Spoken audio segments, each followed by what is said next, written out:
The Every Point Sports Podcast featuring Greg and Jack starts right now.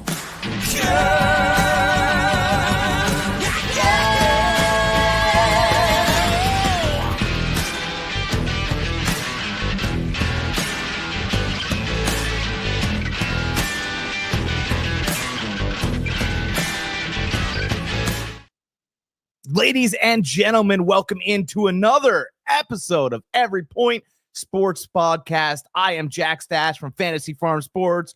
We are live with Greg, the OldGamerGK. How are we feeling, Greg? As always, we are doing good. Always bringing the energy. It's Sunday. Super excited. Can't wait to start talking. We got a lot to cover today. A lot to cover. We had a lot that happened over the week. So yeah, excited. You're excited. I'm always furious. I am so mad today. You don't sound very excited. I'm not. I'm excited, but I'm mad. So the main topic, right? The main topic for which we're going to cover here today is Major League Baseball. I love Major League Baseball. Right? I'm a big fan. If you guys aren't watching Major League Baseball, take a look. It's very fun. It's not as long and drawn out as you think it is, and it's really enjoyable. Have you been watching, Greg, or no? Yes. I mentioned before. I think the changes the last couple years that Major League Baseball has taken to speed the game up, to make it a little bit more interesting for fans. I think they're doing a great job. One of the big knocks was, how long pitchers take, how long this takes. It seems like they're cutting down on things, trying to condense the game a little bit better, which I absolutely enjoy. And don't even get we are going to get started, but just the parity of the players in the league this year. Like, we got a handful of MVP candidates we're going to discuss, two very good ones. But you have a couple more that's in the mix there. Even Witt from last year, Ohtani from last year. But we got two big names that we're going to talk about mostly with the Major League MVP. But if you go down and look at the stats, there's a lot. There's probably like five to 10 people in there that you can make a case for MVP this year, which you gotta love. You gotta love that. You got so many teams, the season's so long, so to hang your hat on that one player that you really like, it's really it's nice finally.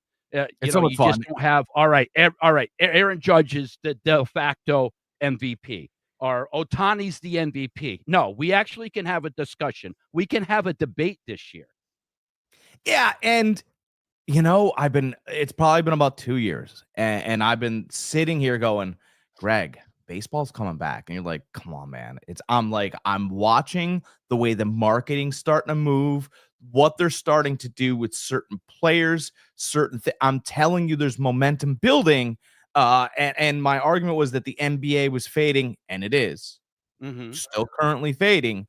And Major League Baseball was starting to figure out where they were moving. And that leads us to today, where we have a great parity, right? Before the season started, it was Ohtani Judge. Yeah. I think we can agree, right? It was Ohtani Judge, and everybody was waiting for when Ohtani was going to pitch. He's pitched now. It's been fine. And people also wondering, can Witt do it again? Yeah, but they're not even real. They're pitching Ohtani like, hey, yeah, we said we were going to let you do it. Are you happy you did it? Yeah, they're only pitching him one inning here, one inning there. 20 pitches, and he's getting all these strikeouts. Like, let him pitch.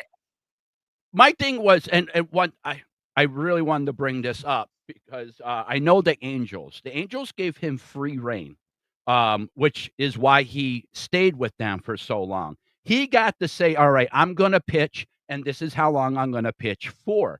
Do you think the Dodgers is giving him that free reign, and he just doesn't feel comfortable yet pitching more than 2 innings? Or do you think the Dodgers are saying, listen, we're going to hold you back. We're going to throw you out there for an inning, maximum 2 innings, but we're not going to push it with you. So I hear the Dodgers, much like the Yankees, are here to make money. Mhm. And listen, I know everybody's here. Every team is here to make. If you want to see something magical and spectacular, watch something that needs to have something fun happen, not make money. Mhm. Right? So the Angels were like, yeah, this guy wanted to come here and play. We need him to play every day to sell seats. He wants to play every day. Go play every day. Magic. You go to the Dodgers and they're trying to manufacture and they're trying to let this thing happen unorganically. He wants to pitch. Mhm. He's absolutely wanting 110% to pitch. And the Dodgers are like, yeah, we'll let you pitch, but you get to pitch every fourth day. So every time we have a fourth match against the team, right, and their pitcher, is their fourth best pitcher in the starting rotation, not only will you get the win, but their batters are tired and they want to travel to a different team but you'll get the win, and they're trying to make him look great. Instead of him being in a great moment, back up against the wall, and he needs a strikeout and gets one, and everybody goes wild. To me, it feels fabricated at this point that he's going to be this pitcher. He's not. Um, You know what I could it mean? be that Like, he's not going to could it pitch against an ace. well, the thing is too, when he is pitching, like we said, he's not pitching for a game. He's pitching for an inning or two. He's pitching like a bullpen guy. Yeah, and they'll pitch him against Ohtani beat Verlander. Verlander's 90. Yeah. Yeah, And they'll do stuff like that. I almost cursed. I'm so sorry. They'll do stuff and like one of that. those things too, you have to remember the difference between the Dodgers and the Angels is the Dodgers legitimately have like 5 to 7 legit starters as pitchers. Yeah. So they're not dependent on Ohtani to go out there every, 4 days and pitch lights out and get you that dub. They have 5 to 7 other pitchers that could go out and do the same thing Ohtani can do. It just so happens Ohtani has the bat to go along with the pitching. A lot of this goes back to just some of it. We'll touch on it for 2 seconds. A lot of this kind of goes back to our Barry Sanders, Emmett Smith conversation, right? Like the careers side by side. Yeah, Barry could have had the most yards. And yes, Ohtani will have maybe the most wins, but who cares who Clubber Lang knocked out before Rocky? Nobody cares. Right? Mhm. Nobody cares about Ohtani's pitching today and he had 10 strikeouts against bums. Pitch him Mhm. against real life, like pitch him against another guy who can also pitch him against Wheeler for the Philadelphia Phillies. Like pitch him up against a guy that's going to go 8 innings and still have 96 in his pocket. Like really, let's see it. Because otherwise, you're just a hitter who the Dodgers are trying to, make look much better than he actually is. And I'm not saying, But no, he is though. He proved that he was I with know. the Angels. It's just after the injury, is he just as good after that injury? That's the question I have. And I like to see if my eyes get banged up or get a loss. Like we like to see the reclamation project as well as when it came up, right? Mhm. And to me, he's a grown man. Yeah, he plays a child's game, but don't treat him like one. Like I think Ohtani can really pitch, Mhm. Oh, but he like can. He proved he can. I know, but I want to see him really do it again because I think he's got it, and I don't know how frustrated the boy's gonna be if he gets treated like one. Mhm. Like he's always been treated fairly, and I'm not saying that he's not being treated fairly by the Dodgers, but he really wants to, you're right. He really wants to pitch. And so be it if I don't get a full MLB career because that's just how he always is. That's Yeah. how he's always when his biggest drawback to wanting to come to the States was they were going to manage and handle him, and he never wanted that. Mhm. And I think I'm not saying he would rather go back to a losing team, but I think he'd rather go back to managing his own career and not having to deal with, if the Dodgers stay on the brakes too long, and it's very difficult here because Mhm. I know what the Dodgers are doing, but they're gonna have to let him pitch a full game, 7 innings. Or do you think he's just as valuable coming out of the bullpen? You really don't need him as a starting pitcher. You have your starting pitchers. You don't need him. But to Yeah, bring him out for an inning or two, I mean, come on, that's a nice weapon to have. you know, as long as he's, if he hits, right, and he does, right, if he hits, and let's say you pitched him 2 innings every day, right? Like if he hit and he was in the lineup as a DH, and all of a sudden you're like, oh, now he's coming on the bull. I think he'd have a blast. But Now, question, because I don't know baseball like the rules 100% like I do football and basketball. If you are DHing, can you come out of the bullpen and pitch? that's a great question. Listen, Because I don't know. I'm not going to sit here and say I'm sure either. If Like, what's the stipulations? Can he only bat while he's in pitching? no, because you can go from second base to pitcher. So I don't see what the difference would be. I don't see what the difference would be. You know what I'm saying? Like, So, but he has to stay on the field, though. all right, so then fine. He can. That's the thing. My question is, does he have to stay on the field to continue batting?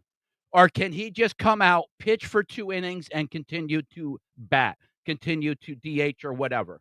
No, they would have to. They would have to move him. But this is a simple fix. Ready? Yeah. Move him to the outfield. Yeah.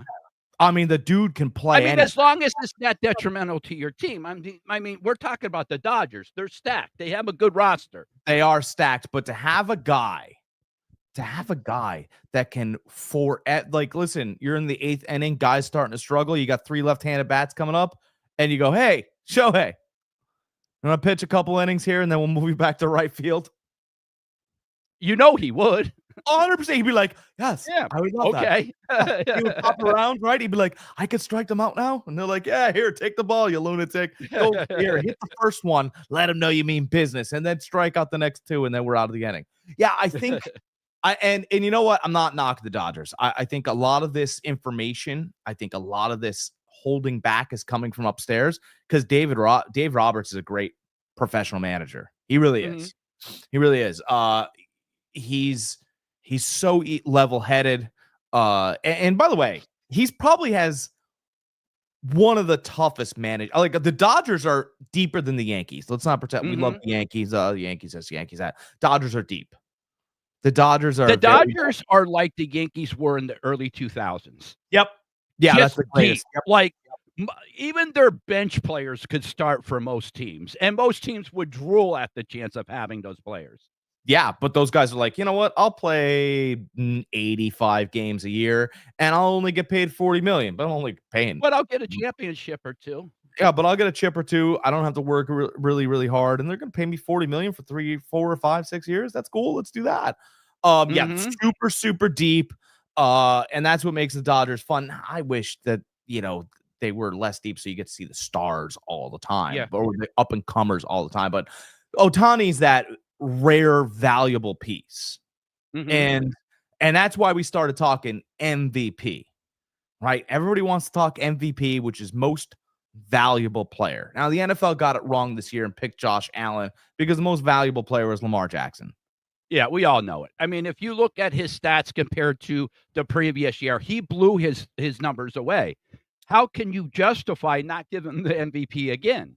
Like, I understand what they did. We both talked about it off air, as far as giving it the de facto to Josh Allen just because they felt like they couldn't give it to Lamar again, and they kind of screwed Josh out of it a couple years before that. So, right. Josh is going to have the difficult conversation with this smartest kid when he goes, Dad, did you have the best stats your MVP year? And he's going to have to tell him the truth and say no, because he didn't. No. It was Lamar Jackson. So, but Major League Baseball has a rare opportunity here to do the right thing.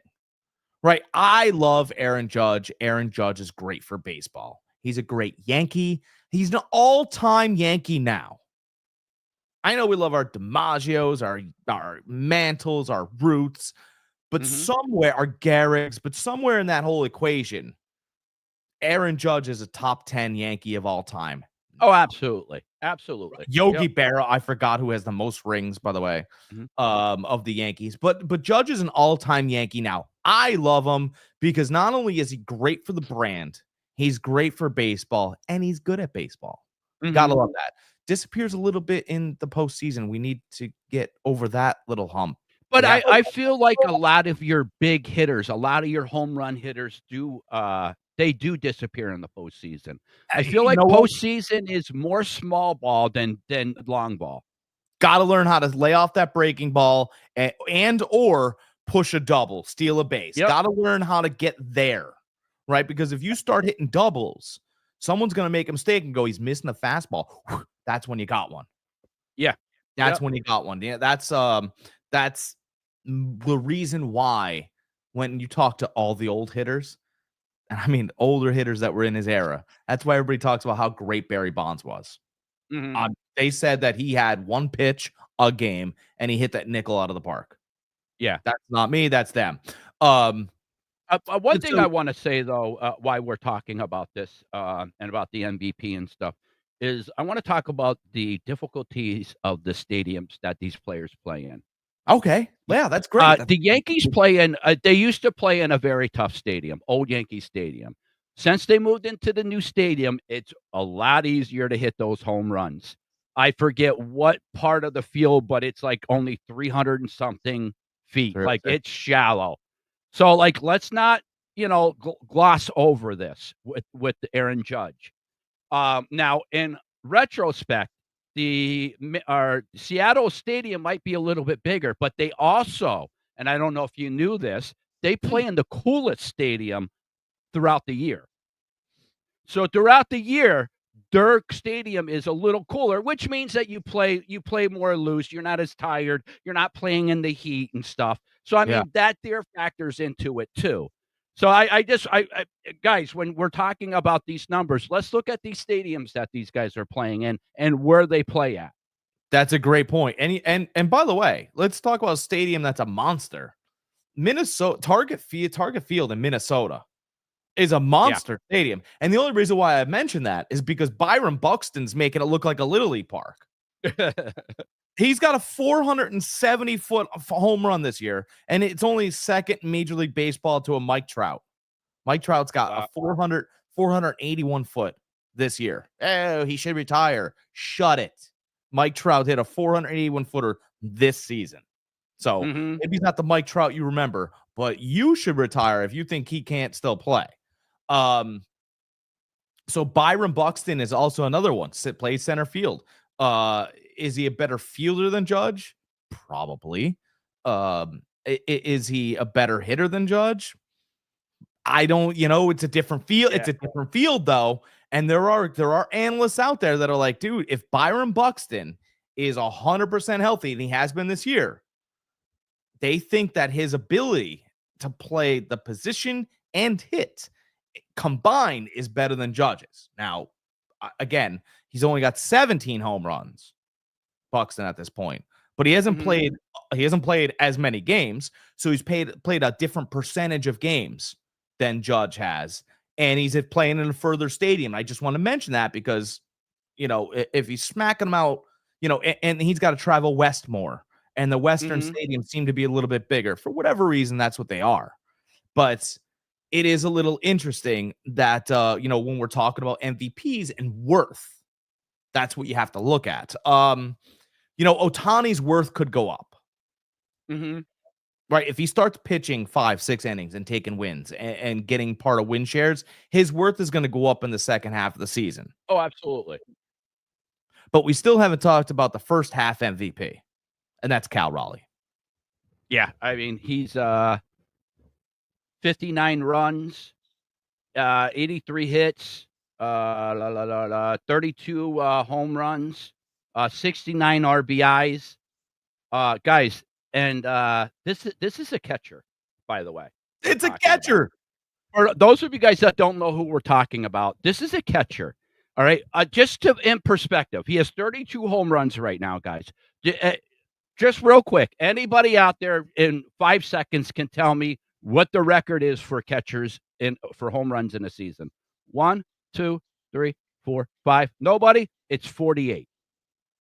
Dude, 48. he almost has that in a half. Like, this isn't even done. The halfway point isn't even done yet. We still have another, week and a half of Dude, he's baseball? big dude too. I have no idea how he's catch. You know how good his bat's been? So his bat has been so good on days that they have given him off catching. They went, hey, Big Cal, you want a DH today? They're finding ways to insert him into games, and he's doing great DH and something crazy like a 500 average DHing. I mean, if the guys are on the bags, he's crushing them. Mm-hmm. And so Ohtani being a pitcher at times when he can control two parts of the game. Cal Raleigh being a catcher can also control two parts of the game. He commands the infield, right? He calls the pitches for the pitcher, make them a little bit easier, frames pitches, frames batters. All right. And not only is he doing all that, but when he's done doing that, he's smashing the ball out of the park. Yeah, he's only been in the league for 5 years. His first year was 2021. Just to give you a little perspective with him, he has 32 home runs this year. His best year was last year, and he hit 34. Year before 30, year before that 27. His first year in the league, he only played 47 games. He only hit 2 home runs. But like you could see him gradually every year going up and up. 2, 27, 30, 34, and before the halfway point, 32. Wow. Yeah. This guy is projecting up, up, up. Really interesting, too. The Mariners signed him before the season to a long-term contract. That might be one of the smartest moves in baseball. It is. If you look at what he's doing right now, that might be the smartest move in baseball. 8 years, $60 million, I think, something like that. I don't know. But his mom wrote a great letter to the Mariners. She said, for all these years, I was lucky enough to take care of my baby Cal. That's what she called it, my baby Cal. And it's nice to know that somebody finally, took just as much interest in giving him a long-term life and a long-term career as I did. Thank you so much to the Seattle Mariners. Like, that was his dream. Yeah. His mom she wrote a great little Twitter letter to them. Yeah. But they put it up on MLB.com. It got some stuff, and they asked him after the game the one time, and he went, yeah, he goes, well, that's my mom. She'll still make me my dinners when I'm at home, But yeah, Big Cal is to me, and it drives me crazy. We're having this conversation. Is it Aaron Judge or is it Cal Raleigh that's the MVP right now? It's all the talk of sports. If the shoe was on let's say they were on separate teams, at flip the teams. So Judge is on the Mariners, Cal Raleigh's on the Yankees. We're not even having this conversation. No. Cal Raleigh would be the MVP frontrunner easily. And then it would be everybody else down the line. It drives me crazy. I understand that New York and the LA Dodgers get all the press. I get it. It's the Celtics and the Lakers. It's East Coast versus West Coast. I understand big market. I'm not a big market lover, by the way. I understand that, you have to eventually get to the big market, but you cut your teeth in small markets. Small markets. We were talking about just earlier, right? Small markets is where you see the special, the magic, the scouts, the blood, sweat, and tears. That's where it comes from. And Seattle's not necessarily the smallest market, but they haven't had any magic and real excitement. Probably, I understand Julio Rodriguez has been great, but, since Ken Griffey Jr. Griffey Jr., they haven't had really any grandiose spotlights since that magic happened up there. And I just think that to diminish what Cal Raleigh's done and go, well, maybe it's only the first half of the season, bro. These are tape measure shots. He's built like Carlton Fisk. He's got 4 arms. He looks like Paul Bunyan. Have you seen the pictures of him? Yeah. Yeah. Like they should find a brick wall and spray a picture of a blue ox and put him there standing with an axe or a bat or something. Like, Seattle's got to find a way to market and sell this guy because he clobbers the ball. I think they're starting to do a better job at marketing their players that they need to market. Seattle? or MLB? No, the MLB in general. I think they're doing a better job pushing those players out there. I'm just trying to find They're getting something there. Yeah. What are you really looking for quick. for us? What are you trying to bring up? Are you trying to give us some more Cal Raleigh love? Hey, just so No, I'm trying to. I want to know. I know Otani was one that I think he's number 2 in slugging that percentage. Judge beat out. I'm trying to see the other person that Judge beat out. Damn, those damn Yankees. My point is, you were mentioning before about if you put them on separate teams, blah blah blah. Would it be the same? My point, kind of to piggyback off of what you were saying, and to make part of your point is that the 2 times that Judge did beat or win the MVP, he beat players that were on the West Coast. Yeah. So, like, and it is the Yankees. Like, it's a storied franchise. It doesn't. If you take somebody from the Yankees and take somebody from the Dodgers, give them the same exact numbers, I bet my life that the person on the Yankees wins the MVP over the Dodgers. Yeah, and again, I like Otani, but he's got to start pitching a little bit more. They got to let him off the leash, like I really mean, off the leash. yeah, pitching more, but I mean, his numbers are ridiculous. Like, he has 29 home runs right now. He has more home runs than Judge. Does he? Like, that's crazy. Judge has had a bit of a slump going on the last week and a half. So I mean that hurt him a little bit. And Rawlings is still crushing the ball. Otani's still crushing the ball. Otani actually just hit a home run the other day. I have him on my fantasy team, so I know.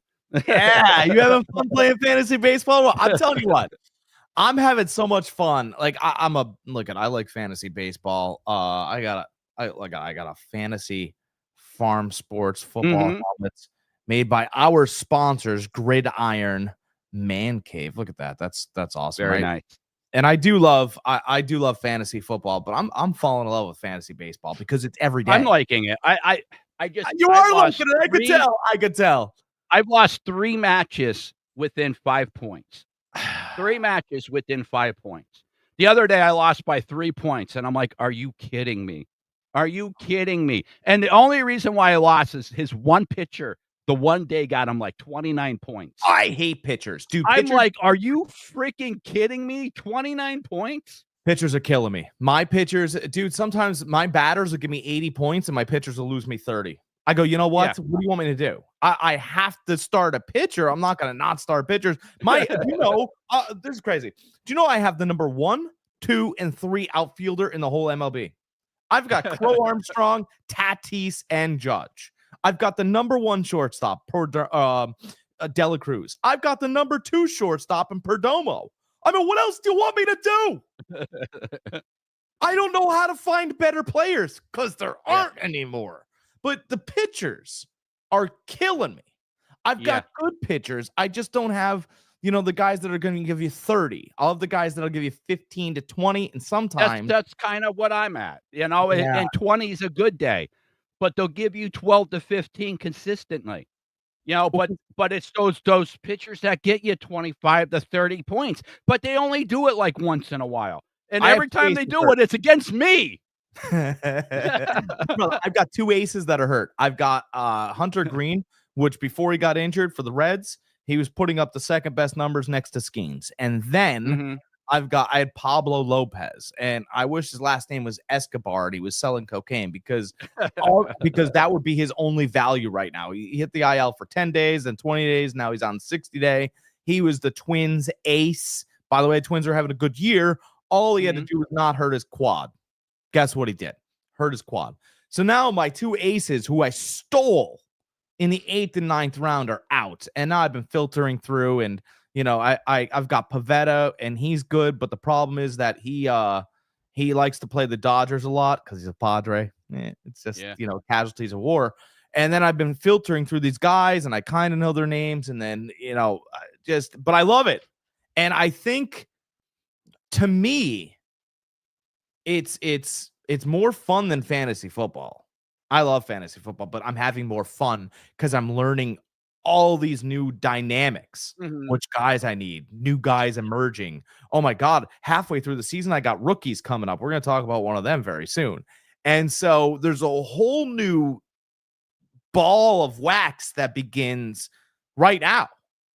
I Yep. mean, just when you thought you knew the league, it's changed. And to me, Mhm. that's fun. I'm so glad I knew you'd have fun with it, but I mean, I could see you picking up players and dropping players, and it's a week-long battle. Yeah, that's the thing. Yeah, that's the great thing is, when you're playing somebody and, you're losing, 52-40, you still got like 3 days to go. So, Yeah, 52-40. You're like, I'm gonna pick up a pitcher, yeah, and yeah. he's gonna get me -17. Ugh! And then you're down anymore. No, that's the battle that you're constantly going through. And I made one misstep this week, and my pitcher gave me -12, and that has absolutely blown me out of the water. Otherwise, every single day, my hitters, I mean, besides Judge, Anyway, I'm having Yeah, a lot of no, fun. I'm happy with my hitters and stuff. It's my pitching that kills me. So, Absolutely but correct. yeah. But you live and you learn. That's why it's a Yeah. $25 Yeah. league, and it's been really fun. And we're gonna talk about well, let's bring him up. The rookie. I think he's Mhm. probably gonna be rookie of the year if they have a rookie of the year. They do. They do. Okay, they've just Mhm. called up. Kansas City did. The Kansas City is gonna be crazy in a year. Crazy. Kansas City just called up Florida #1 draft pick Jack Cagliani. He's gonna be great, but he's been called up too late to get rookie of the year. The fourth pick in the draft, Major League Baseball draft, and there's another draft coming up this year. I'm so into it. I'm deep. Nick Kurtz out of Wake Forest was the fourth pick. Caglioni went first. Kurtz went fourth to the Athletics. They used to be the Oakland Athletics. They are no longer.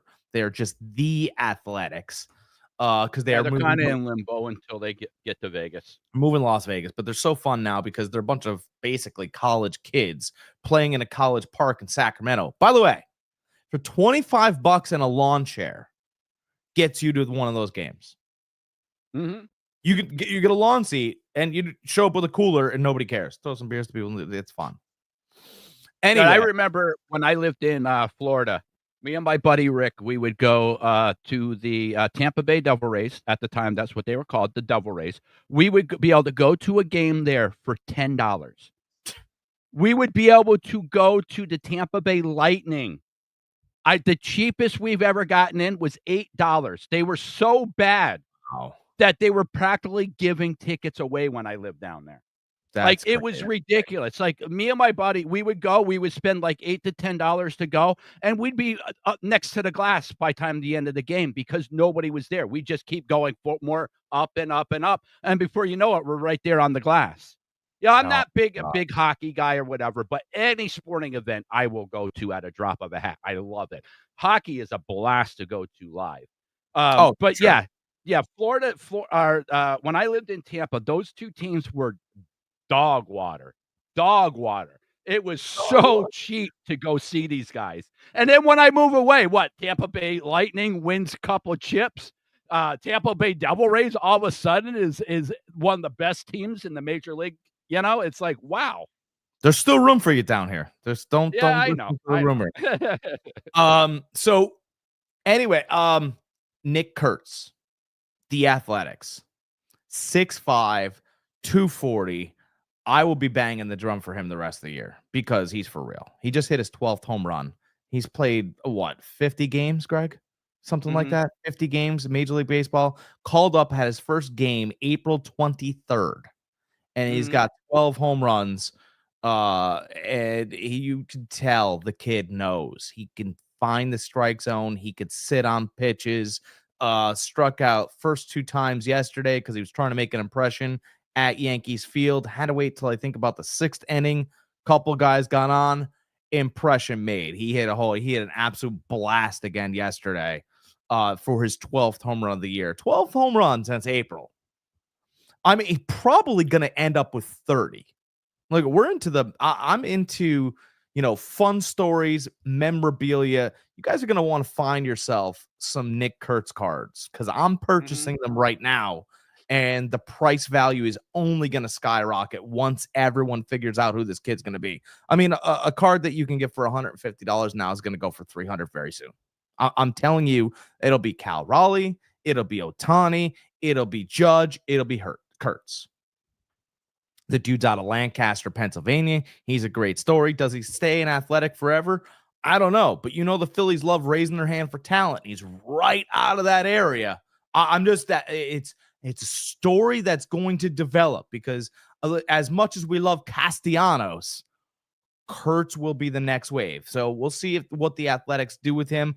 I hope he stays unathletic.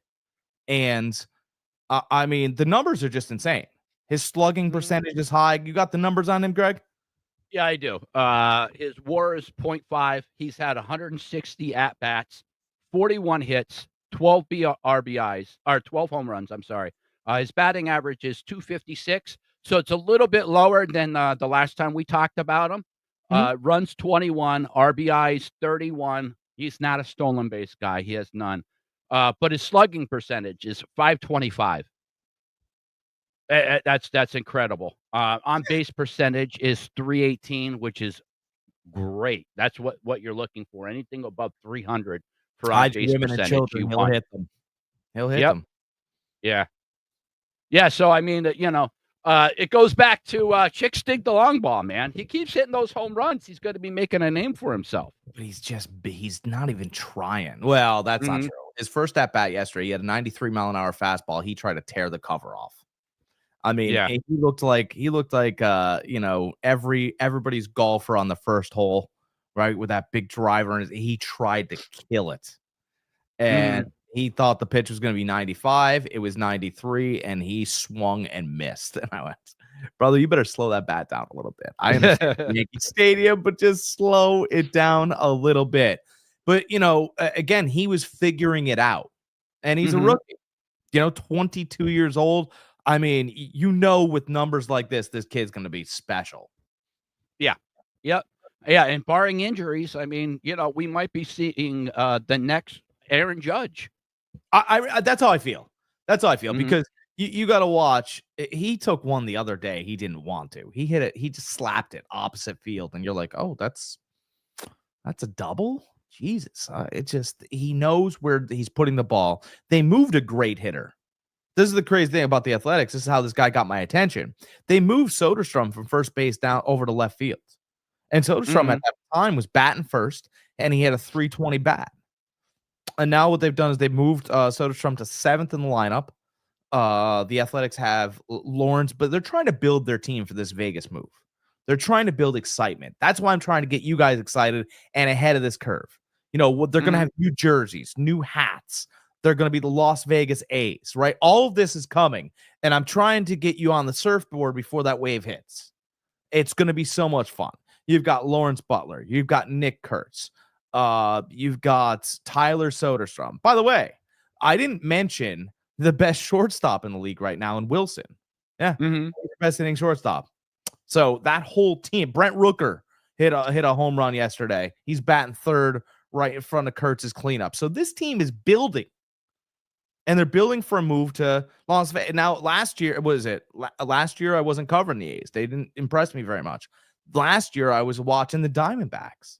I thought Corbin Carroll and Perdomo and that crew was putting something together, and they were. So it all depends. I watch a lot of baseball, and if you pause the remotes and sit and watch, you might catch some magic. You might catch something really cool, and I have in the Athletics this year.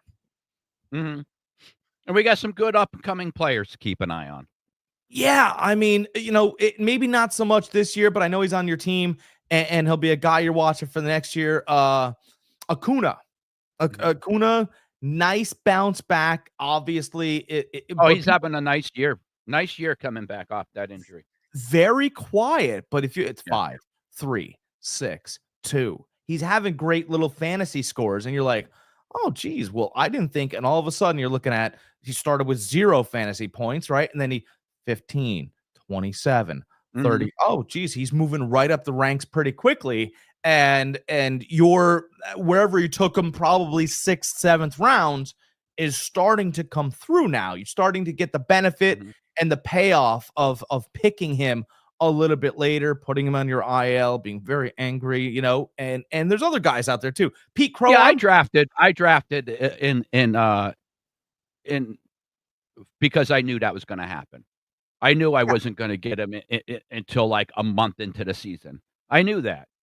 So I prepared for that, and now I have him, and like you said, he gradually turned it on, and now he's starting to produce like he was before he got hurt.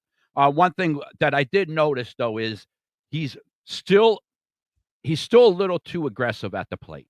He needs to be more patient, but he was like that before he got hurt, but he's you mentioned about Kurtz the other day, like his first pitch, how he just like swung so hard with it. Well, that's Akuda right now. Every pitch, he's just swinging for the fences. He just needs to be a little bit more patient, make contact with the ball, trust in his skills. Well, Acuna's like, look, I'm trying to play catch up. And the only Mhm. way you play catch up is not by hitting doubles, right? So he wants numbers to look a certain way at the end of the year. I Yeah. think I think Kurtz his first month, right, was kind of like you could see him he hit a home run and he's like, "Oh, I hit a home run up here." I mean, dude, he was batting 467 in AAA. And they Mhm. called him up, right? So when you hit your first home run in the majors, and then he hit his second, and then he hit his third, then he hit 2 home runs in a row, and he went, "Hey, man!"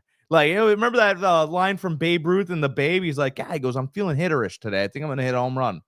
And the guy's like, "Jitch, you just don't hit home runs." He's like, "Yeah, I'm going to though. I kinda do.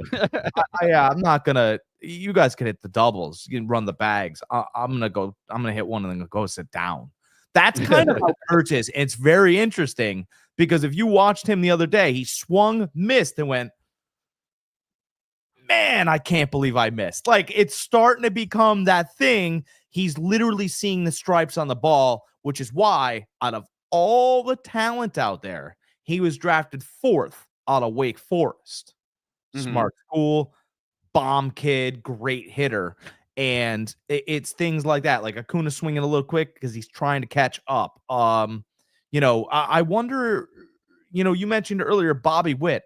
I wonder if in a couple years Bobby Witt's going to be the best hitter on his team because that Caglione can hit. Yeah. He can hit, and he's first base. And I think that, you know, maybe, and there's another thing, Major League Baseball is starting to get Jordans and Pippins. Mhm. You know, it'll be Witt and Caglione. Oh, we can put 2 guys on the Mhm. marquee. Very important to have Yeah. 2 guys on that, right? So the Las Vegas Athletics would have, you know, Kurtz and Lawrence Butler. Lawrence Butler could put it the hell out there too. That dude's Mhm. athletic. You know, so you're trying to put a couple names together so you can sell jerseys, and more is better than less. You know, you just don't want it to be the Dodgers and the Yankees. Well, maybe your fans do, but we like Yeah, some other yeah, but things. it's just like the NBA. It's better when there's parity, Yeah.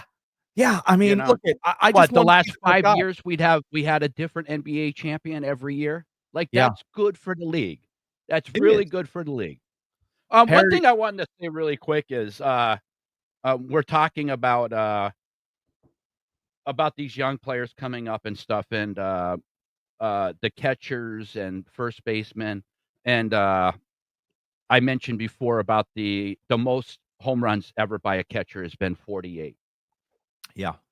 Notoriously, your biggest guys on the team are catchers and your first baseman, correct? Yes. Yes. I'll That's feel kind of yeah, but I mean, typically it's first baseman and catchers are your biggest guys on the field.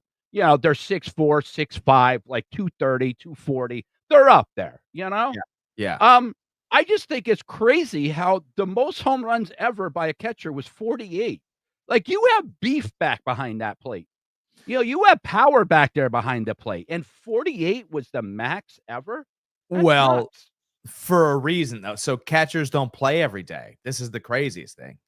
So you got to give those knees a break, Mhm. right? You're constantly in a crouch, right? So catchers won't play every game of the season, which is why they Okay. don't get the greatest opportunity. But you know, Raleigh's bat's been so good. They've been going, hey man, you want a DH? Because we need your bat. We absolutely need you in the lineup. He's like, cool, man. I could stand up the whole time. I don't have to crouch down. This is great. And so they've been kind of getting creative with positions, more so than they have been. So, back in the day, it was, I think it was every 2 days the catcher got a day off. So as far as him being able to, maximize his bat potential, he didn't have that chance. And now Seattle's going, well, geez, Cal, like it's for us to sit here and say, they're not pigeonholing anymore. Oh, well, you're 6'2", so you're a shortstop, or you're this. They're starting to move guys around a little bit more to keep the bats active in the lineup. If your bat's active, we're gonna keep you. And that's just kind of, it's new age, right? It's positionless. Only it makes sense, NBA. Well, speaking of the let's have a guy that's 7 foot that shoots threes. Why? I think we should jump over to the NBA. All right, I like a little bit about it. All right. NBA season just ended. For those of you that are living under a rock, OKC won it in 7 games. They won in dominant fashion, and because Indiana's one of their best players, Hildebrandt, went out in the first quarter, correct? Yeah, That was Halliburton finally. Halliburton, not Hildebrandt, Halliburton. Finally hurt that 8. Yeah, I didn't see any update on his injury, but to me, when I seen that, it looked like his Achilles popped. It was. He's done for a year. You seen that calf muscle do this? Yep. Like I as soon as I seen that, I'm like, he just tore his Achilles. It just popped. You literally just seen that happen. Yeah, and he was told to be careful too. And the first thing he yelled when he hit the floor was, "I did it." Yeah. And it wasn't because the doctors told him there was an opportunity in case that calf gave away that he would lose the Achilles. The same thing happened to Kevin Durant with the Warriors. Same exact thing happened. A bad calf, loose calf that shouldn't have been out there. And what happened? Blew his Achilles. And that's where these new age players, the people that say, well, they're greater athletes. Yes, but they're stupid athletes. Right? They don't know how to maximize what they're able to do without further injuring themselves. They're not smarter players than they were in the 80s and 90s. They're just not. No. Right? So, Halliburton shouldn't have tried to make that play. Durant as well shouldn't have tried to make that play, especially Durant. He's 7 foot. He could have sat in a box and shot shots. He didn't have to do anything else. And the way Halliburton was playing was smart in the beginning. He was just shooting deep threes. That's it. And then that one time he tried pushing off to drive the ball, that's when it happened. And all he had to be was just a little bit better than a decoy, but he's now out for a year. Actually, all he needed to be was a decoy. He didn't even need to do much more than that. They had the lead at halftime without him. Already had 9 points. Already had 9 points. So, OKC, I've given them props. They won the chip. Would they have won it if Halliburton didn't go out? I don't know. Who knows? But, they had a hell of a season. They're the second youngest team ever to win the NBA championship. And throughout the regular season, let's put it in perspective. They had a historical season with the largest point differential ever in the NBA, meaning how many points they won a game by. It was 12.87. So they won every game by an average of almost 13 points. Yeah, it'll probably be the That's first. Crazy, dude. Think about that. It is. But think about that. 13 points. That's how bad the NBA is. Oh, it's but not is it bad? Or is there parity throughout the NBA? No, they might have been top heavy with OKC, but that West was deep this year. It's 3-point shots and me falling asleep halfway through a game. I mean, that's really what it is. It's. I wish it was better. I wish there was some there. It's there's no yin and yang. It's yin. There's no 50-50. It's pass, shoot a three, run. Oh, you missed. I'm gonna run down and I'm gonna shoot a three, and then I'm gonna run back down and I'm gonna shoot a three. It's the most It's tennis, right? I don't mind it. I like the three ball. I liked it when Steph started doing it, the deep threes. I like seeing them almost at half court, hitting them. It's exciting to me. I mean, 53s a game. It's just the evolution of the game. Yeah, but Steph Curry changed the game. Right, but Steph Curry was allowed the ability to change the game because the rules changed. You're not allowed to hand check anymore. You're not allowed to lean on your opponent. You're not allowed to feel your other guard. You're not allowed to I mean, there's more defense in a YMCA gym. Yeah, but I mean, there was no hand checking for years in the league. So I Yeah. mean, you And then you just can't hang your hat on that.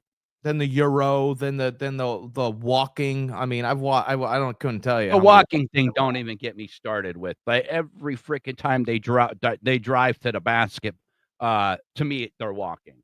Yeah, so the rules have changed to allow more points, to allow more offensive freedom, to allow all those things. So, to allow an easier three where you can't come within 2 feet of a 3-point shooter, basically.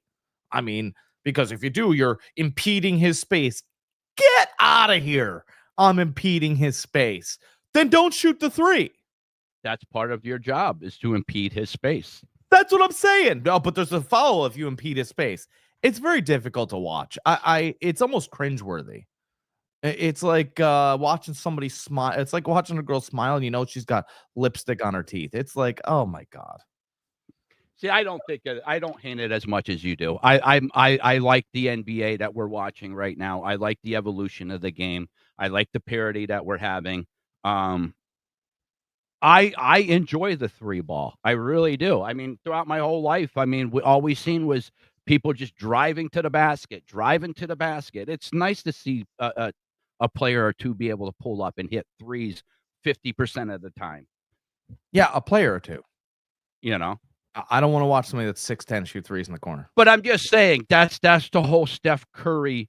That's what happened. That's what happened. As soon as Steph Curry did it, and then the Warriors built their team around that with Steph Curry and Clay hitting the threes all the time.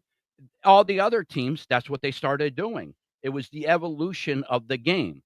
Yeah, they could have done something else, but they didn't want to.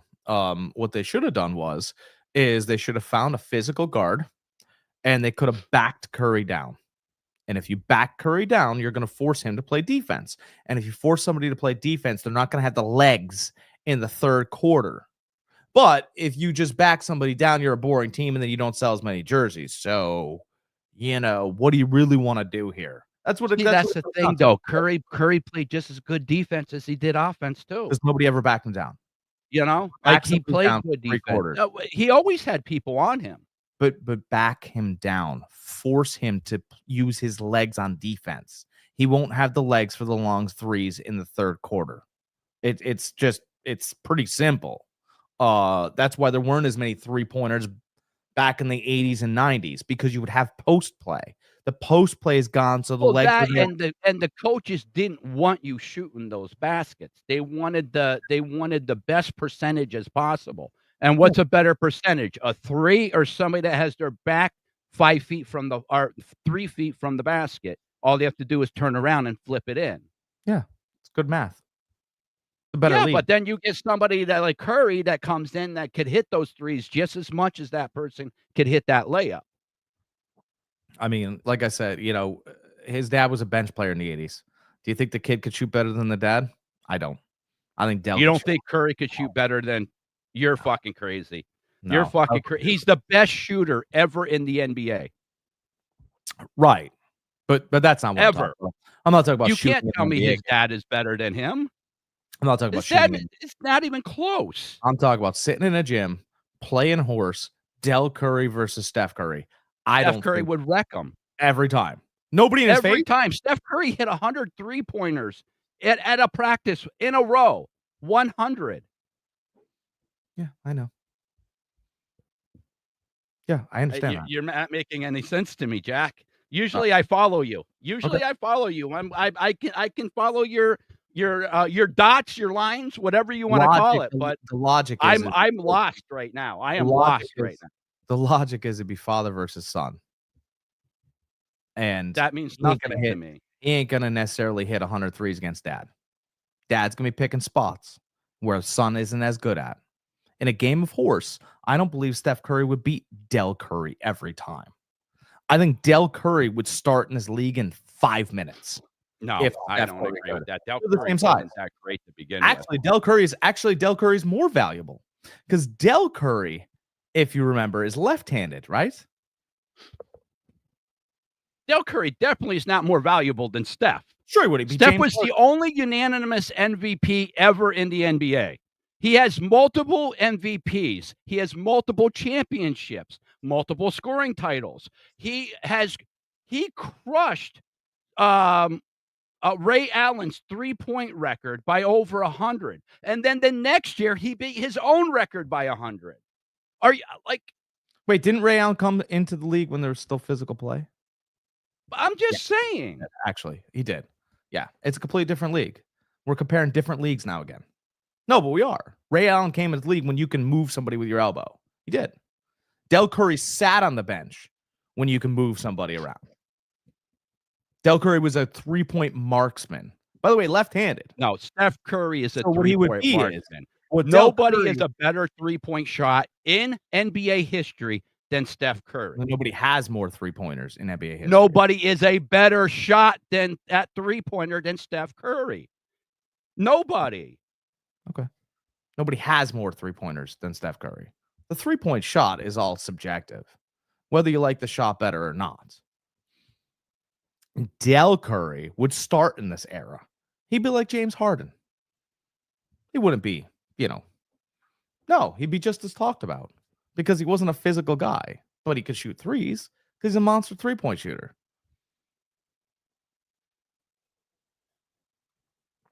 That's my only thing. Just because you have the most of something doesn't mean you're the best at something. Larry Bird would absolutely monster this era. And everybody talks about the fact that Michael Jordan have what? He'd average 50 a game in this era because it's hilarious. I want them to be better. I want them to be more physical. Unfortunately, I don't know if the NBA is going to allow Curry's 3-point for his career is 42.8% for his career. That's ridiculous. Yeah, the only one better than him is Kyle Culver at 42.9. And Yeah, he has over 1,000 less shots taken, made. Yeah. So, I mean, 42.8, that's his career. Yeah. What do you mean, yeah? I'm agreeing with you. I'm agreeing with your number. There's nobody even close. Nobody Again, you're not allowed to guard the close. 3-point shooter now, so it doesn't matter. What's that? So you're not allowed to guard the 3-point shooter, so it doesn't matter. But you can. No, You can't say they just sit back there and just shoot the ball. You can guard them. I could run past. I've seen it. I watch this just as much NBA as you do. I don't watch They the guard NBA the now. It's 3-pointer. dope. Can they foul them as much as they did in the past? No.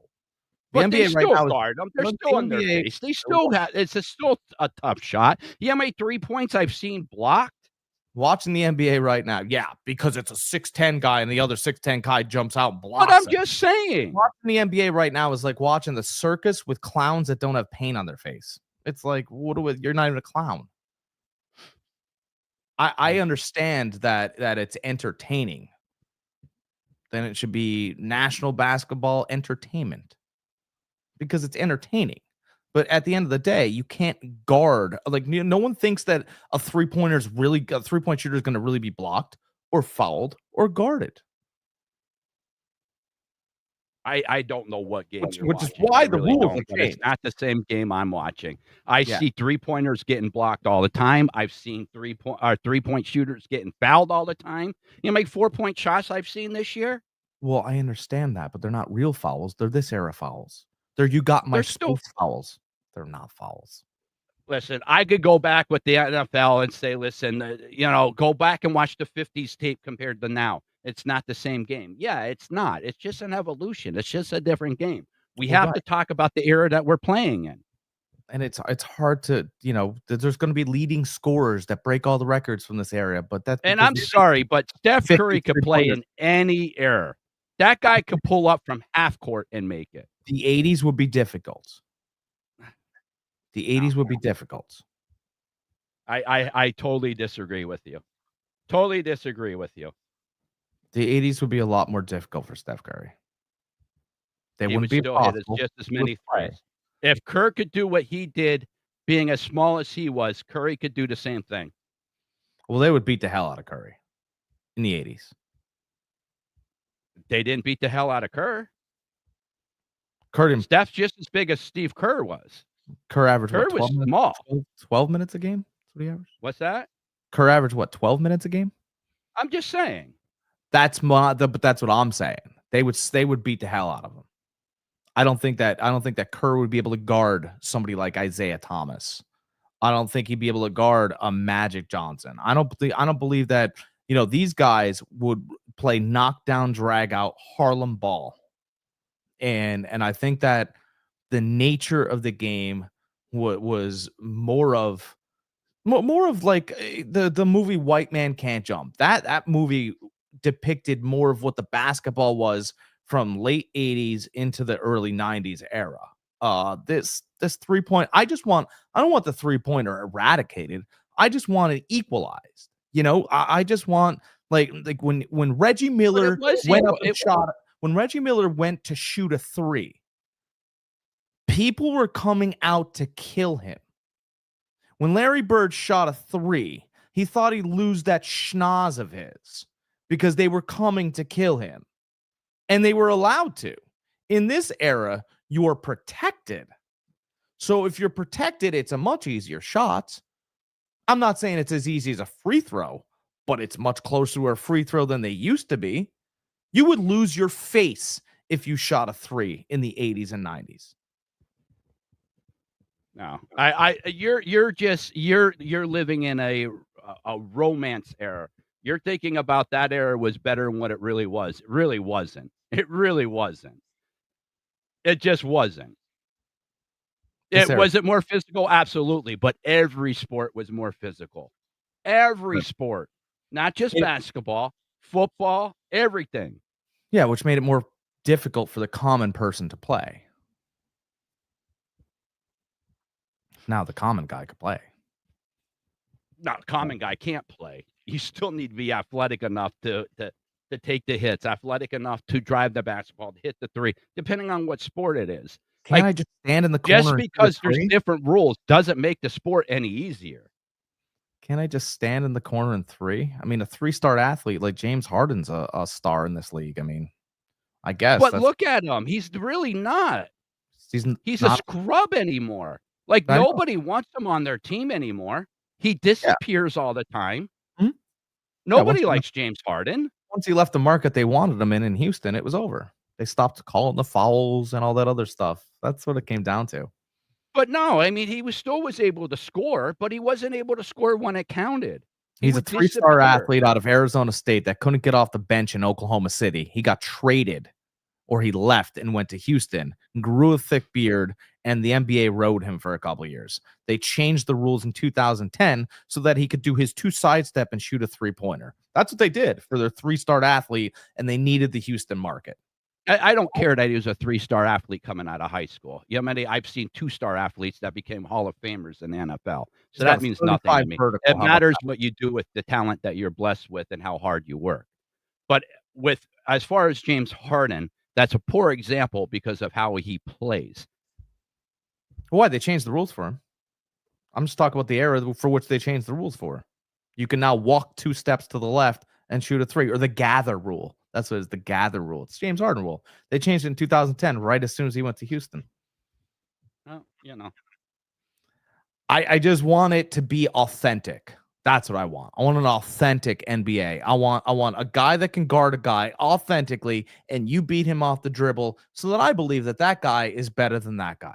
That's all I want. Yeah, you have that. You just don't see it, and you're just blinded by your hate of the game anymore. That's what you are. You are. You can't even give Steph Curry like legitimate credit I gave him for plenty of being credit. the best shooter of all time. I agreed with you. No, no, I you did. didn't. I said he has the most 3-pointers of all time. As far as the greatest shooter, I mean, I'm not an NBA scout. I don't know what shooting forms look like. I said he's got the most 3-pointers of all time. I don't know what a pure 3-point shot. So to me to say that he's a better shooter than Ray Allen, or he's a better shooter than Larry Bird, or he's got a better pure shot than Reggie Miller, I wouldn't know that. He's got the most 3-pointers of all time in a If you 3-point shooting beat era. the I best don't know. I'm not an NBA three-pointer at scout. the time That's like by me going, over "You know who's got the 100 best by hitting over form?" 100 shots, how could you not put him say he's better automatically? He's not better automatically. He doesn't have the best 3-point shot automatically because he has got more 3-pointers. No, That he doesn't does. equate. I just went No, over the percentage. right. But it doesn't equate to a better 3-point shot How does it not? because I'm not a scout. A scout He would has have a to better scout the shot. percentage than anybody else, and he has the most. So how does that not equate to the best? So if I have the most home runs in Major League history, I have the best swing? No, not at all. Just because you have the most made 3-pointers doesn't mean you have the best shot. No. If you have the most saying. home runs You're with not the the best least swing. at bats, yes, Yeah. That means you have the that best makes swing. you the best hitter. No, How does it not? If because you it have doesn't the mean that most you have home the best. runs out of the least at bats than anybody else in the Major League Baseball, Does how not mean can you you have the not best say? swing. Doesn't mean you have the best swing. It doesn't. It doesn't equate. How does it not equate? You're Because making more contact with the ball than anybody else in the league with less attempts. so you have the best you have the best hits. It doesn't necessarily mean you have the best swing. That's what I'm saying. No. Doesn't mean that you There's have a the best difference shot. between having the best swing and the prettiest swing. You're thinking of the prettiest. No, I'm No, I not. mean, I'm I'm not a thinking scout about to be how many making times you make contact with the ball. I'm not a scout to be making any of these assumptions. I don't know who has the best arm. I don't know who throws the best ball. I can agree that he has the most 3-pointers. I don't people think there are many people out there that believe that Larry Bird has the best 3-point shot. By the way, I'm not the guy. I don't know who has the best 3-point shot. I know he has the most 3-pointers. But it's in the 3-point shooting era. Right? That's not true. No, so let me get this. You can have an opinion on who has the strongest arm, who can catch the ball the best, but you can't have an opinion on who's the best 3-point shot of all time is.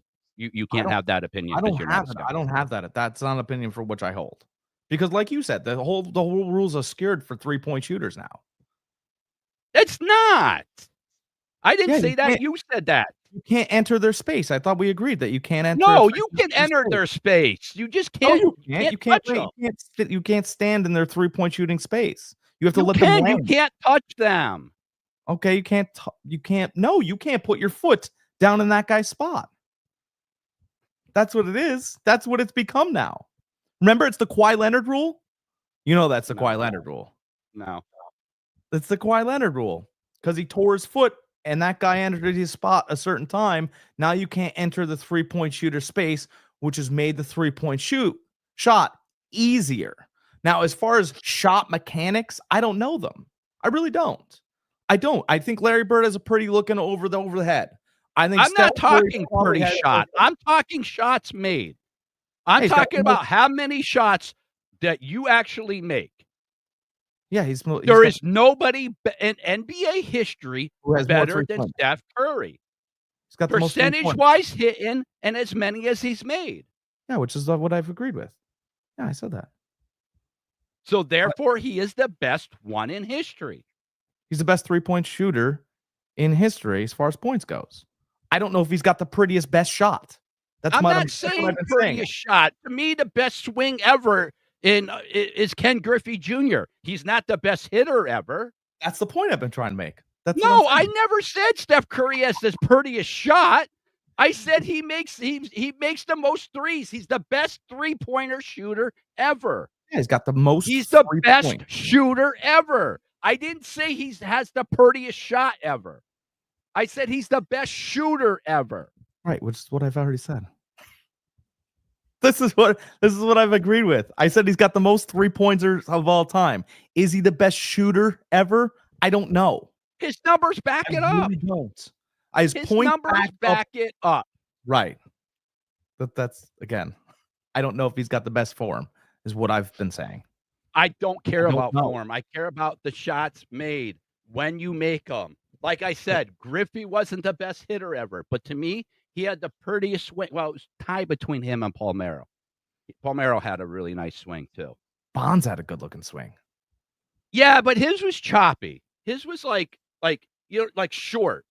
I like Griffey's because his was just a long stride. You know what I mean? Like it was just long. You know, No matter if he hit a single or a home run, his swings look the same every single time. No one brings it up, but Sammy Sosa had a pretty good looking swing. That little home run, that home run that he would hit, it was was very, very compact. I thought Sosa had a pretty good swing. McGuire, I don't know. McGuire had a big long swing too. He was a guy that I think I'm sure performance enhancements helped him out. But as far as like a guy that outplayed what he should have been, I think McGuire kind of did. McGuire was he was just supposed to be a base guy, you know? He came into the league and just turned into a monster. You know, it's so funny. I think this is funny. They're like, oh, well, we're not sure that Mark McGuire did steroids. It's like, okay, let's just see if he knows anybody that does steroids. Oh my God. His brother's been a bodybuilder in Los Angeles for 20 years. Yeah. Do you think that he might he hangs out at Gold's Gym? Do you think he might know somebody carrying something around? Maybe we should. Nobody even called his brother, by the way. Not once. Not one phone call to his brother, who, by the way, looks like a Greek goddess. Nobody, not one time. If you looked at McGuire's pictures from when he entered the league, 5 years into it, it's night and day. Night and day. His forearms used to be this big. His forearms were this big.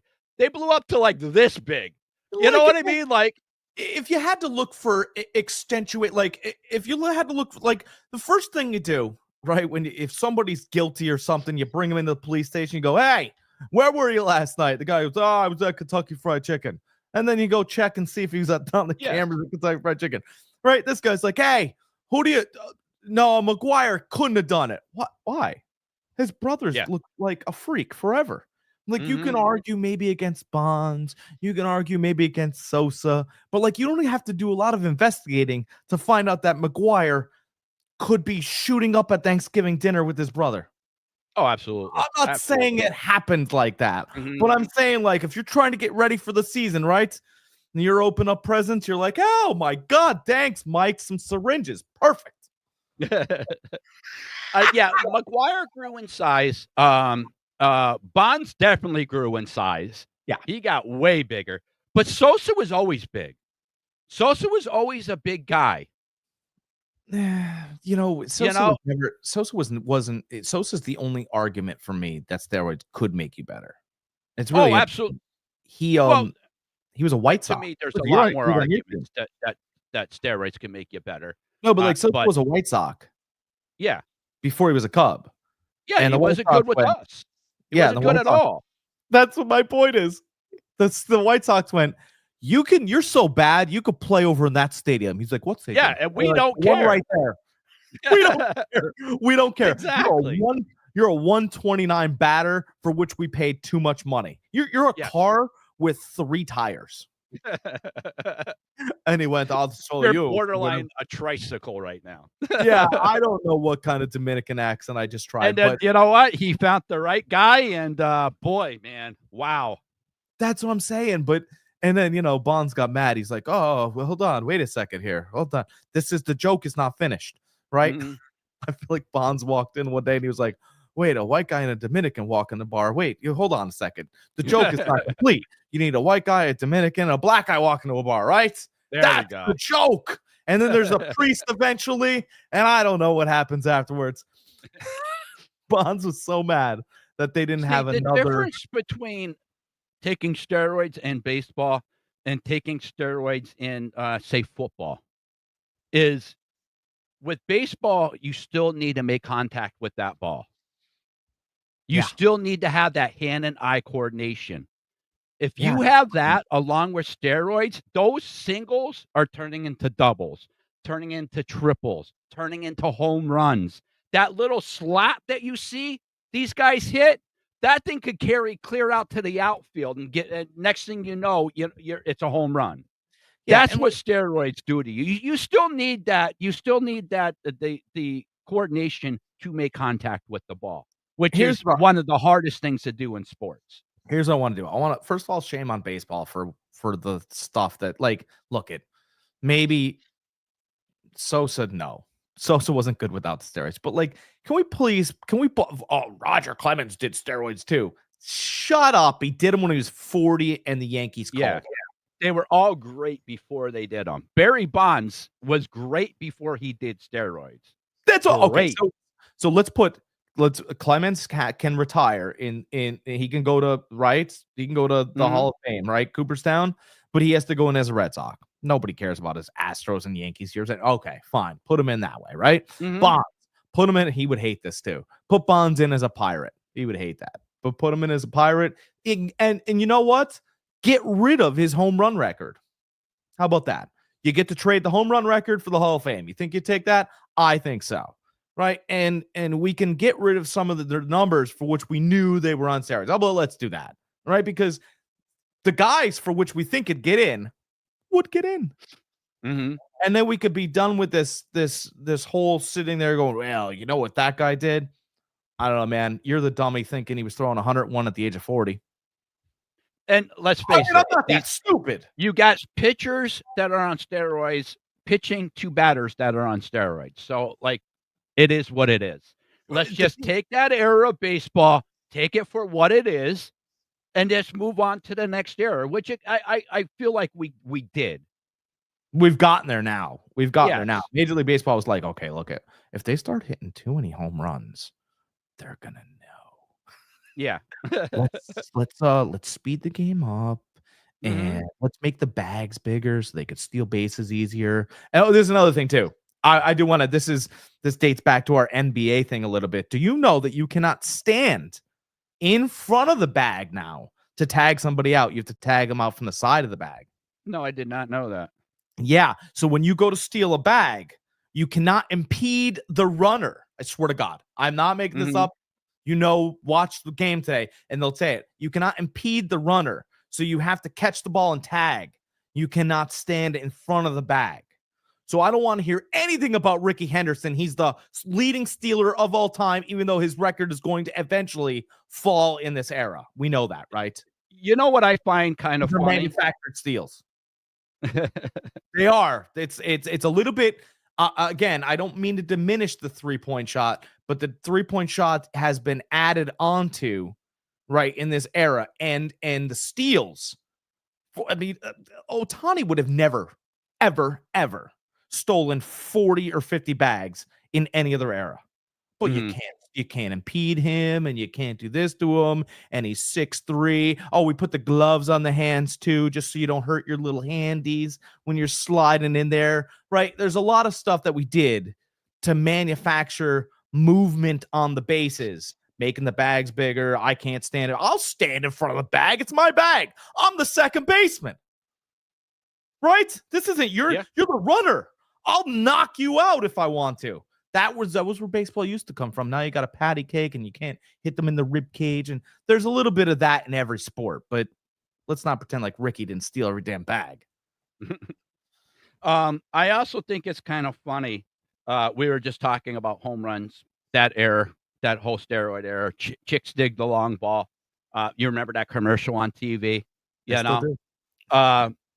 But I just think it's so funny how the MLB is really pushing themselves away from the home run type thing. Because if look, just let me.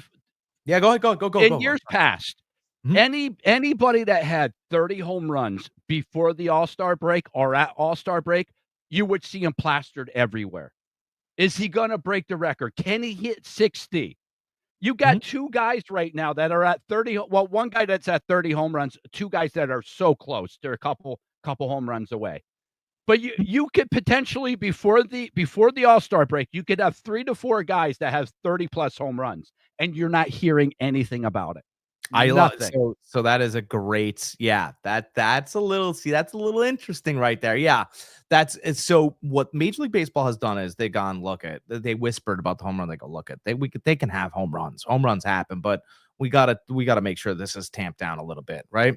But and they talk about the action play. So the home run, right? Let's see, the home run includes what? The hitter, the catcher, the pitcher, and the outfielder that goes to get it. 4 guys. Okay. But if somebody steals a bag, right? How many guys does that include? Well, it includes the hitter, the catcher, the pitcher, the second baseman, the first 5 guys. Mhm. More guys in the action. That's interesting, right? So if you get more action plays, the viewer will watch. And by the way, Mhm. more bags can be stolen than home runs hit because a home run hit is like a circumstantial thing. Everyone's trying to hit the ball. Sometimes it's a double, like you were saying before. Sometimes it finds its way out of the park. It all depends on, and by the way, any hitter can get a bag. Any hitter can steal a bag, make the bags a little bit bigger, don't impede the bags, right? So now Mhm. we've made the bags a little bit bigger and you can't impede the bag. Now we've got more action plays. By the way, 5 guys per action play. So that's where they've actually planted their flag now and they've hung their hat. Yeah, They've it's hung more their hat. exciting. It is. You see a double play or a triple play, like you're on the edge of your seat. Yeah. And that's so there's more it's a watching, instead of one car part work, right? The whole combustion chamber is now working, right? The whole mechanism of the plays work, and the guy can take a bag. You know what?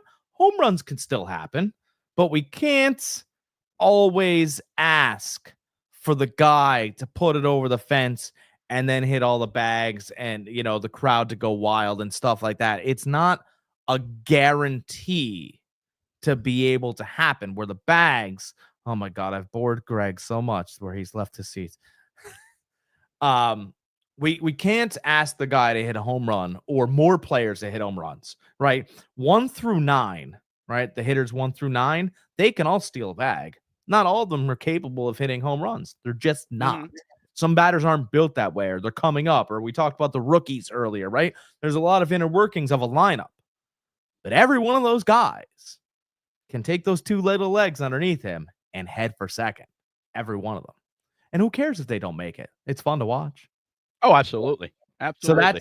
that's where Major League Baseball, somebody in a conference room was like, "Hey, they can all steal a bag, can't they?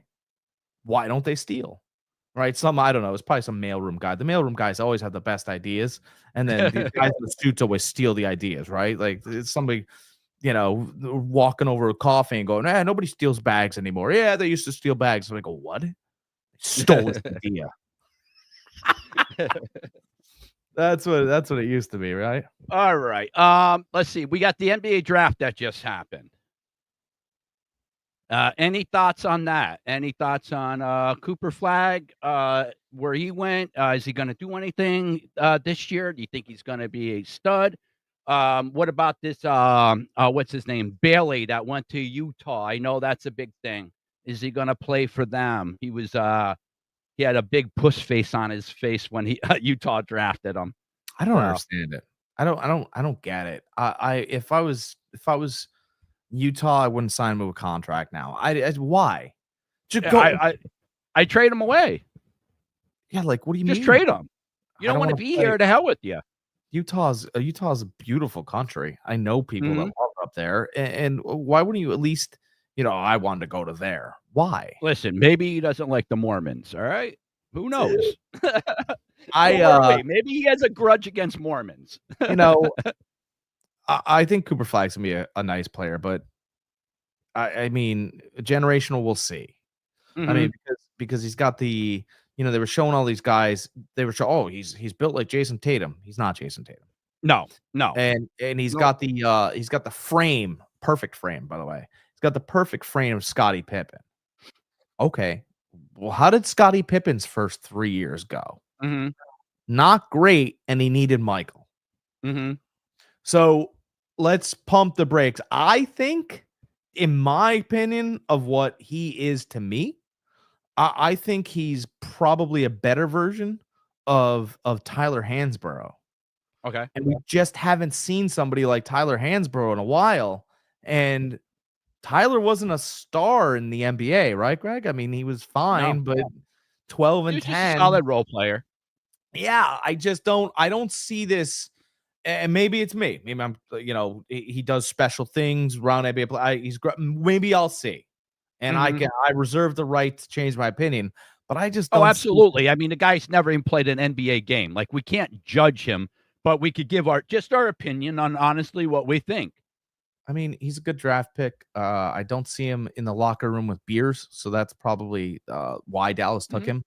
Uh, I didn't. I thought that what that kid did with Utah was in poor form. Yeah. Um, and I don't think he's going to spend much time in the NBA.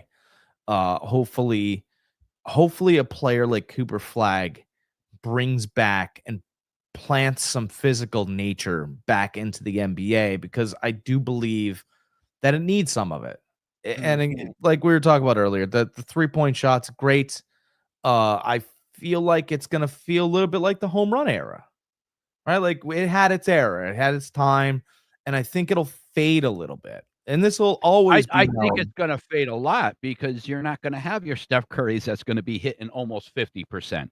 Right, it's always gonna be known as Curry's era as far as the three-pointer went. And you can argue for, but you can argue for LeBron James all you want, but he started shooting threes. Uh, Listen, I'm not taking anything away from LeBron. LeBron, I mean, depending on who you talk to, he's the second best player ever to play the game. But in our era, who changed the game more, LeBron or Steph? That's not a debate. Steph Curry. Steph did. That's not. Steph did. You're not seeing kids drive into the basket doing layups or dunks anymore. You've seen kids shooting at three-pointers from half court. Yeah, that's not even. Yeah, the whole dynamic. I mean, it's become right. So LeBron James is really even secondary to this era. Yeah, yeah. That's more of a fact. And I could say definitively because I'm not an expert or anything, but I can say definitively that Steph Curry has a better 3-point shot than LeBron James. Yes. Well, I could say Um that definitively.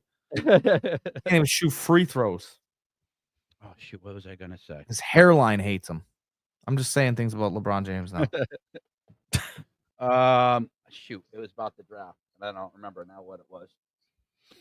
Go ahead, it'll come to me. That's all I got. That's all I got on the whole day. I'm out of Mm, ideas. I'm out of ideas. Nick Kurtz and Cal Raleigh. That's it. That's all I got. No ripping cards this week. oh, I remember now.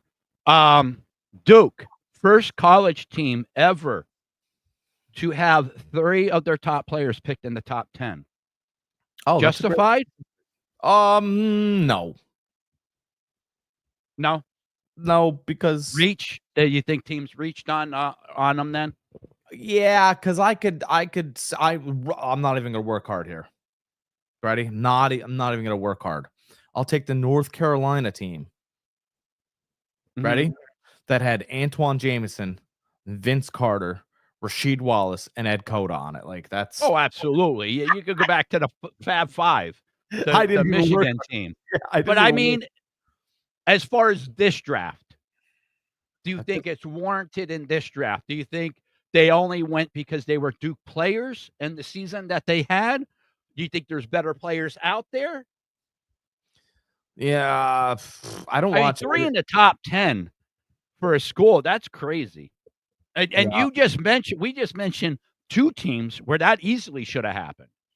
Yeah, it to me it felt like a lighter draft. I mean, you didn't have anybody dominant out of North Carolina. There was no domination really. There's a lot of spread out talent.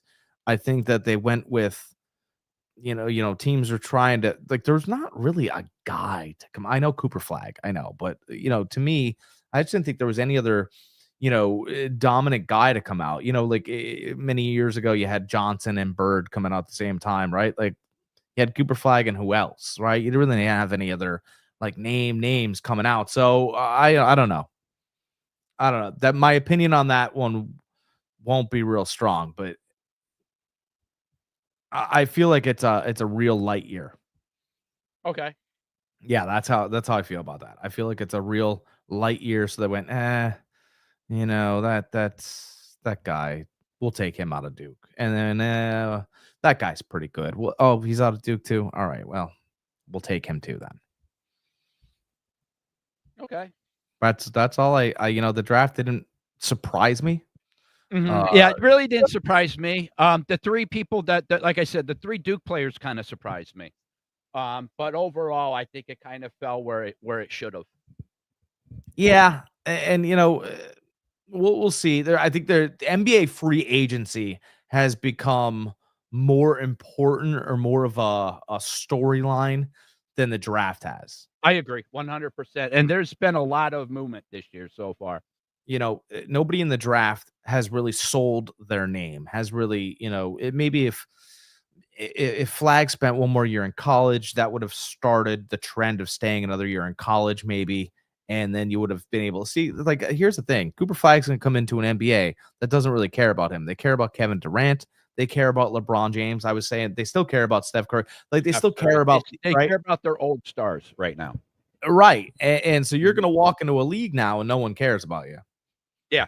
You should have maybe taken some more NIL money and stayed in college, and they would have cared. Like, you would have been in front of the Sports Illustrated. Yeah, and let's face it, you're third on that list because they got the veterans that they want to push, and then they got that second tier, that next up and coming group of people. SG and Anthony Edwards, Hildebrand, Halburton Hildebrand. Yeah, I don't know why I always screw up his name. Oh, you're good, but you're right. So I thought it would have been more valuable for him, not monetarily, but of value for him to come in with like 4 monster rookies that he had a couple wars with in college, right? Yeah, that would have been more valuable. And then they come in, and then it's next crop, like one piece of corn in the field is not going to feed a lot. A crop, though, does a great job. Right, for all you farmers out that there. Rival, that little that story behind the game. And I think the kid's going to get. And I don't think the NBA has that right now. Nope. WNBA has that with Reese and Caitlin Clark. Yeah, they have a nice little rival back and forth. Anytime those two are on the court together, it's a must see. Even for women's basketball, it's a must see. They came in together. Yes, and so that's, and they had the history in college.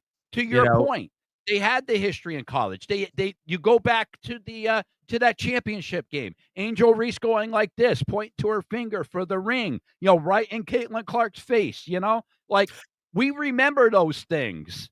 But Michael Jordan didn't come in. Oh yeah, that's right. He came in with Hakeem Olajuwon and a couple. I think it was Barkley as well. See, where helped Jordan out though. Jordan came in when there was still. When there still was teams that dominated, like you still had the Pistons that dominated. You had the Lakers that dominated. Yeah, you still had the Celtics that dominated, even though they were closer to getting older and on their way out. But they were still really good. Like, they still had Larry Bird back then. So, like, you had rivals for him to go against. Right. You don't have them anymore. All you have is a bunch of guys that like to exchange jerseys. Yeah, I agree. Yeah, it's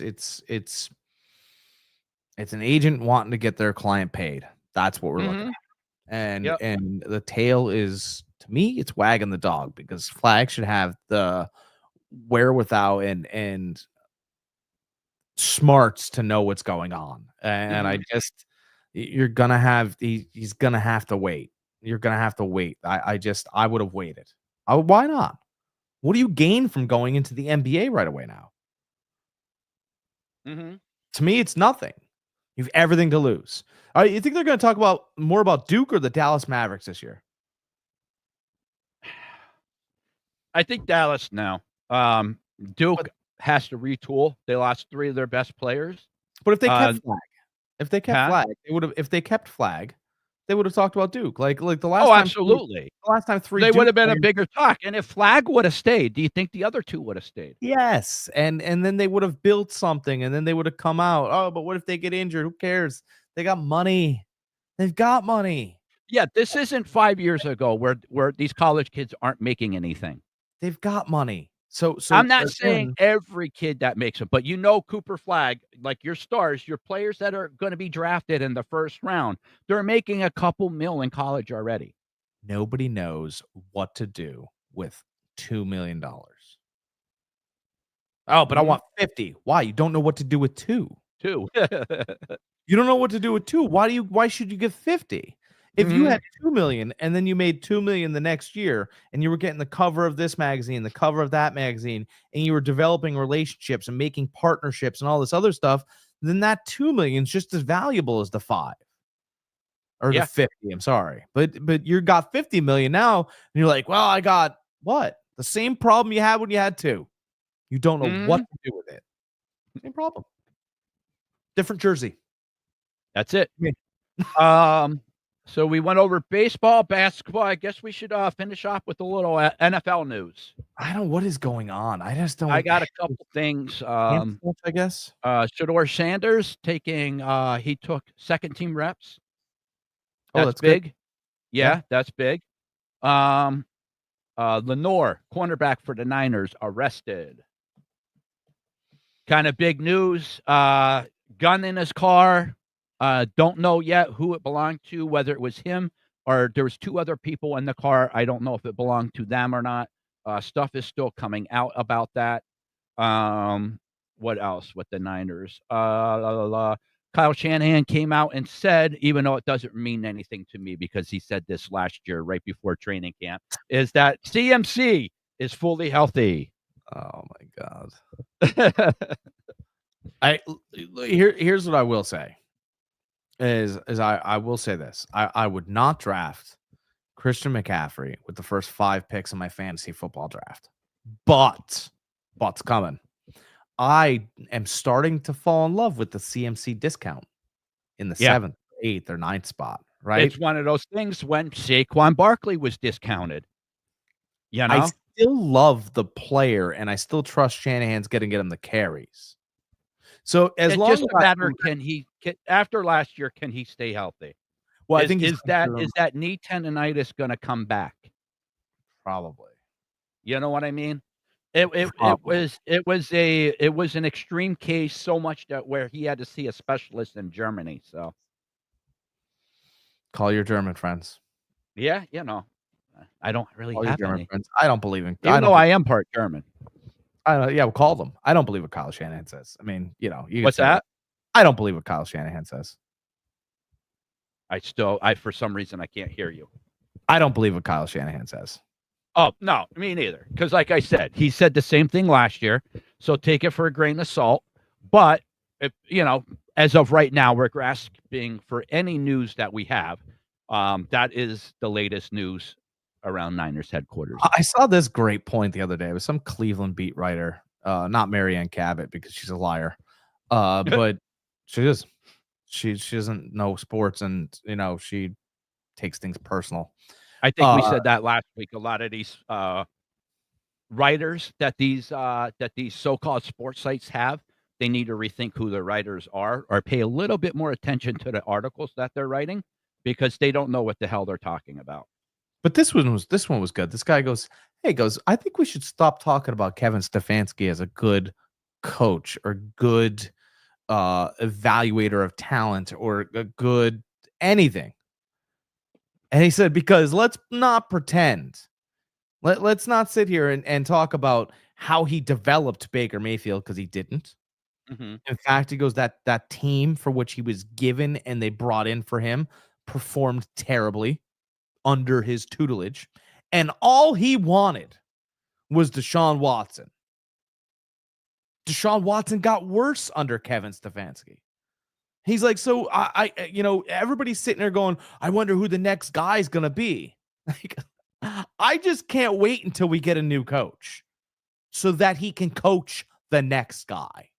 Because Kevin Stefanski's talent, what he's done here has been an absolute failure. And I thought, wow, some honesty. Because he's right. No one's worked under Stefanski. Oh, let's run the ball a lot. Okay, get Nick Chubb killed under Stefanski. OBJ, not very good anymore under Stefanski. Landry was good for a minute. Mayfield was good for a second. Everybody failed. Amari Cooper. I'll tell you what, I'm glad my name is Jack Neary and not Jack Stefanski, because I'd be an absolute failure in life. My father would coach me under a bed. Right? I'd be afraid to leave my house. I'd live in Cleveland. I mean, it just goes on and on and on. Like, I don't know how Stefanski has his job for now, but it's not safe because Deion's coming. That's a little tidbit for you guys. Yeah, I mean, I think we touched on that a couple weeks ago, how a lot of teams stayed away from Shedeur Sanders because of that too. It was multiple reasons, but a big thing, two big things was how he came into the meetings prepared and nonchalantly. And the other thing was they didn't want their coaches to feel like they were on the hot seat all the time, where they were going to bring in Deion Sanders as soon as something went wrong or something didn't work out. Yeah, well, guess what? Listen, I'm under the Jim Harbaugh tutelage. Is that, listen, I want somebody always around to try to take your job because that's going to make you do better. Well, it is, and so they drafted Shedeur and he looks good and all these other things, right? But somebody in that building's like, could Deion be worse than Stefanski? Probably not. I mean, there's no way. Why are we trying to protect a guy who hasn't won anything? The guy who ran out of town is winning divisions. I'm referring to Mayfield. He got Chubb killed, right? Like, well, how much more do we have to see from this clown? It's not very good. Some people are good coordinators. Others can't be a coach. At the end of the day, he's a good coordinator. We want to give Sirianni hell for his attitude and how he talks, but Sirianni has a Super Bowl now. It's just a fact. He's a Super Bowl champion. And Kevin Stefanski needs to go. I don't know where. His wife should throw him out. Just go back to being a coordinator somewhere. Like that's what he did best. Not a high school, because that's raising youth, and you don't want to do that. I just haven't seen him do anything well. He was a good offensive coordinator. Again, there's a reason why these coordinators gets a head coaching job, is because they're good at what they did. That doesn't necessarily mean that they're going to be good at running a team. There's tons of examples out there of that. Tons. Just go back to being a coordinator then. Yeah, that's probably what you should do. But again, I just thought that was pretty interesting that one of those beat writer came out of nowhere and he's like, dude, why is Stefanski get a pass? Yeah. That was pretty interesting because I've been saying it, but finally somebody else is like, brother, like, you guys are worried about who's going to start as the quarterback, here in Cleveland. Like, I don't want anyone to have to start under that guy. I thought it was a little interesting, but that's all I got today. Yeah, that's it for me too. We think we touched on a little bit of everything today. So a lot more baseball than we normally have today. I loved it. I thought it was fun. Baseball. Absolutely. Absolutely. Yeah. So that's all I got. All right, guys, subscribe. I can say it 5 times fast, Greg. You owe me a subscription. It's subscribe, hit that follow button, hit that like button. All that stuff adds up. It helps our channel out dramatically over at OldGamerGK and over at Fantasy Farm Sports. Hit us both up. Drop some comments in there. Hit that like button. And as always, guys, be excellent to each other.